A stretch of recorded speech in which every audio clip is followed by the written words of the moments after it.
Mesdames, Messieurs, bonsoir. Dans votre journal ce soir, le combat des 21 ex-salariés de l'entreprise Everit à Descartes. Ils se battent pour qu'on leur reconnaisse un préjudice d'anxiété. Ils ont travaillé dans l'amiante, mais n'ont pas été reconnus en maladie professionnelle. Ils se basent sur d'autres affaires similaires dans lesquelles ce préjudice a été reconnu. Les suites de la mise en examen de Lise Anne dans le cadre des fameux mariages chinois et les réactions aujourd'hui. Sophie Oconi, par exemple, estime que Lise Anne a été victime de l'opacité dans laquelle le maire a géré cette affaire. Et Pascal Ménage viendra nous donner sa réaction. Il est notre invité ce soir. Et puis cette question, Tours est-elle toujours attractive pour les milieux économiques notamment? Destination vendue à 55 minutes de Paris, elle est aujourd'hui le plus souvent à plus d'une heure, 1h05 pour Saint-Pierre et même plus pour Tours. Nous irons voir les milieux économiques dans quelques instants. Peut-on reconnaître un préjudice d'anxiété aux travailleurs de l'amiante? C'est en tout cas le combat de certains ex-salariés de l'entreprise Everit à Descartes. Au plus fort de son activité, le site embauchait pas moins de 400 salariés qui travaillaient avec de l'amiante. On a recensé 18 décès, 70 cas ont été reconnus maladie professionnelle, mais rien pour les autres. C'est donc le combat des 21 ex-salariés. Il s'appuie sur d'autres affaires similaires où le préjudice d'anxiété a été reconnu. Aurélie Renaud. Ce portail, Roger Brunel et Gustave Brion l'ont franchi pendant 40 ans.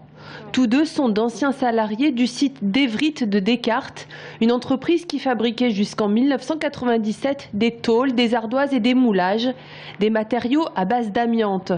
Dès le début de leur carrière, les salariés de cette entreprise connaissaient l'existence d'un lien entre certains cancers et l'amiante, mais à l'époque, la direction d'Evrit affirmait que les salariés ne risquaient rien. Donc, on a travaillé normalement jusqu'en 1996 où tout le monde a passé les scanners et là, ça a eu un effet monstre parce qu'on a découvert que beaucoup de gens, beaucoup de nos camarades et puis avaient des plaques pleurales ou même après il y en a qui ont eu des cancers et qui sont décédés, quoi. Aujourd'hui, les poumons de Roger sont devenus très fragiles et il a été reconnu en maladie professionnelle. Gustave, lui, n'est jusqu'à présent pas malade, mais il souhaite, comme une vingtaine d'autres ex-salariés, obtenir un préjudice d'anxiété. L'objectif étant que soit reconnu le stress lié à ces années passées à travailler dans l'amiante et au bouleversement causé par le décès de 18 anciens collègues. Nous, au niveau de notre association, alors souvent de fois, quand on fait des permanences, on reçoit des gens, tiens, comment ça va? Oui, ça va, pour l'instant ça va. Non, il y a un tel, il est mort ou il a le cancer, ses jours sont comptés. Quelque part, après, ça remet en mémoire tout un tas de trucs qu'on peut dispenser, c'est clair. Aujourd'hui, l'amicale des ex-Evrit tente de reprendre contact avec un maximum de personnes ayant travaillé sur le site de Descartes afin que le dossier pèse plus lourd devant les prud'hommes de Tours en mars prochain. Plus que les indemnités, c'est sur le principe et en mémoire des victimes de l'amiante que les ex-Evrit espèrent avoir gain de cause. Le redéploiement des zones police-gendarmerie et des conséquences dans le Loir-et-Cher. Vous le voyez, Romorantin va perdre son commissariat et passer en zone gendarmerie. Sa population est quand même de pratiquement 20 000 habitants. Et puis, autre conséquence, c'est Vineuil à côté de Blois. La commune passera de zone gendarmerie à zone police en étant rattachée au commissariat de Blois. En revanche, pas de changement pour le moment en Indre-et-Loire. Nous vous parlions hier des conséquences des changements d'horaire à la SNCF et Tours Saint-Pierre-des-Corps qui n'est plus la plupart du temps à 55 minutes de Paris sur 11 allers-retours entre 6h et 18h.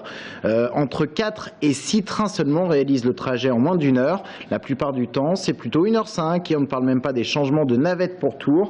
Alors est-ce que cela a une incidence sur l'économie? Tours qui se vend pourtant à 55 minutes de Paris.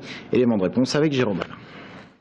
32 heures de retard par abonné en 2012, c'est ce qu'ont constaté les quelques 4000 abonnés du TGV Tours-Paris l'année dernière. En moyenne, le temps de trajet avoisine souvent les 1h15 à 1h20. La cité tourangelle n'est plus à moins d'une heure de Paris et si l'arrivée du TGV et les 55 minutes de trajet étaient considérées comme un atout il y a encore 5 ou 10 ans, la réalité aujourd'hui est tout autre. Mon entreprise est en région parisienne, je pensais l'implanter à Tours parce que c'était à 1 heure de Paris, enfin Saint-Pierre-des-Corps 55 minutes pour être précis.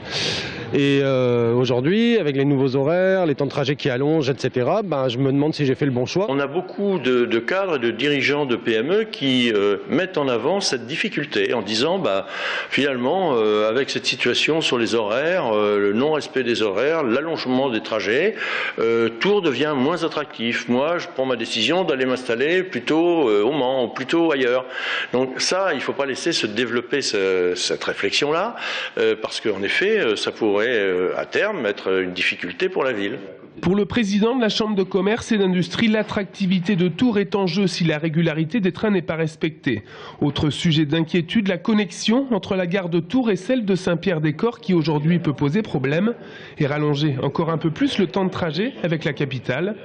Bref, même si les effets ne se font pas encore ressentir sur l'implantation d'entreprises sur le territoire tourangeau, si la situation venait à perdurer ou à s'aggraver, quid alors des conséquences sur le développement économique entre Tours et Paris ? Décidément, la ligne SNCF classique entre Tours et Vierzon est maudite en ce moment. Après un arbre sur les voies vendredi dernier, c'est un camion qui a arraché les caténaires hier en fin d'après-midi près de Chenonceau. La ligne a été totalement coupée. Le trafic aujourd'hui est revenu à la normale dans le sens Tours-Vierzon, mais la voie est toujours coupée dans l'autre sens. Des cars de substitution ont été mis en service et des trains déviés par les Aubrais-Orléans. La SNCF n'a pas encore les prévisions de trafic pour demain. Les suites de la mise en examen de Lise Anne dans l'affaire des mariages chinois et les réactions aujourd'hui. D'abord celle du premier secrétaire fédéral du PS d'Indre-et-Loire, Michael Cortot, proche de Jean Germain, le maire de Tours qui visait dans cette affaire. Eh bien Michael Cortot, qui est également conseiller municipal de Tours, estime qu'il faut rester prudent en ce début de procédure judiciaire. On l'écoute. Je crois qu'il faut laisser à la justice le temps de faire son travail et au cours des semaines et des mois qui viennent, dans le cadre de cette procédure, nous verrons ce qu'il en ressortira et à cette occasion, d'autres commentaires pourront être faits, mais pour l'instant, je ne vois pas ce que je pourrais dire d'autre. Alors voilà pour la gauche. Qu'en pense-t-on à droite? Sophie Oconi, par exemple, parle d'une opacité à la ville de Tours dont Lise Anne a été la victime. Écoutez-la. Je considère que chacun est victime de l'opacité et de la façon très peu transparente et même autocratique de gestion de Monsieur le maire sur ce type de dossier. Je pense que si Monsieur le maire avait associé de façon beaucoup plus ouverte à la fois ses adjoints, ses conseillers municipaux, mais aussi les conseillers municipaux d'opposition, nous n'en serions pas là. Interview enregistrée par téléphone depuis Bruxelles. Dans le reste de l'actualité, ce problème à la cave de Blois, le syndicat dénonce des dysfonctionnements dans la gestion d'incidents.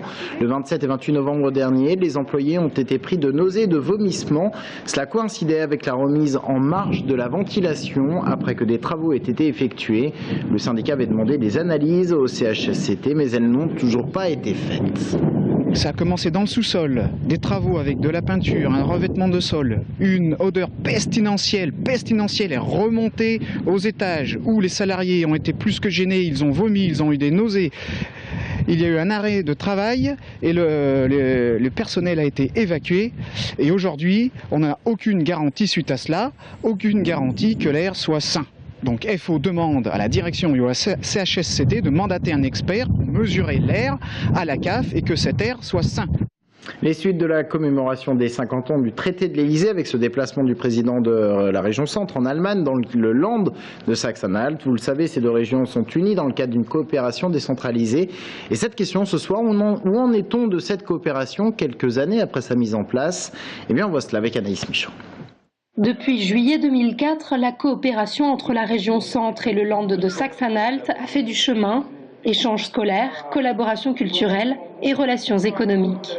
Ce qui est intéressant, c'est qu'il existe déjà de bonnes relations économiques entre notre Land fédéral et la France dans la construction des machines, la construction des installations et le secteur agroalimentaire. En 2010, le cadre stratégique de la coopération a été redéfini avec la volonté des deux parties de mettre en avant une collaboration en matière d'efficacité énergétique. Une volonté réitérée lors de ce séjour. Une coopération renforcée sur le plan économique, notamment sur les problèmes de l'énergie. Dans nos deux régions, il y a un engagement fort pour ce qu'on appelle le mix énergétique, les énergies renouvelables. Nous recherchons pour aller le plus vite possible dans les économies d'énergie, dans la production d'énergie alternative. Des réalisations intéressantes ont lieu en Allemagne, des recherches intéressantes ont lieu dans notre région. Nous avons envie de faire une mise en commun sur ces dossiers-là. Objectif, co-construire une stratégie de valorisation de la biomasse. Le secteur de la culture restera aussi un terrain propice aux échanges à travers les jardins, la musique, l'art contemporain ou encore le théâtre. Enfin, le développement de la citoyenneté européenne, toujours à travers les échanges entre établissements scolaires, mais aussi en associant les deux régions sur de grands événements.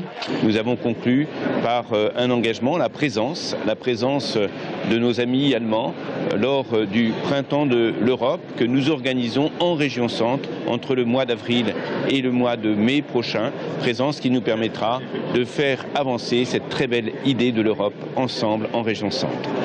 Quant à la mémoire de l'Holocauste, qui a été le fil conducteur du séjour des lycéens de la région centre en Saxe-Anhalt, elle sera elle aussi davantage mise en avant, puisque les deux régions comptent toutes deux un lieu de massacre, Gardelegen et Maillet.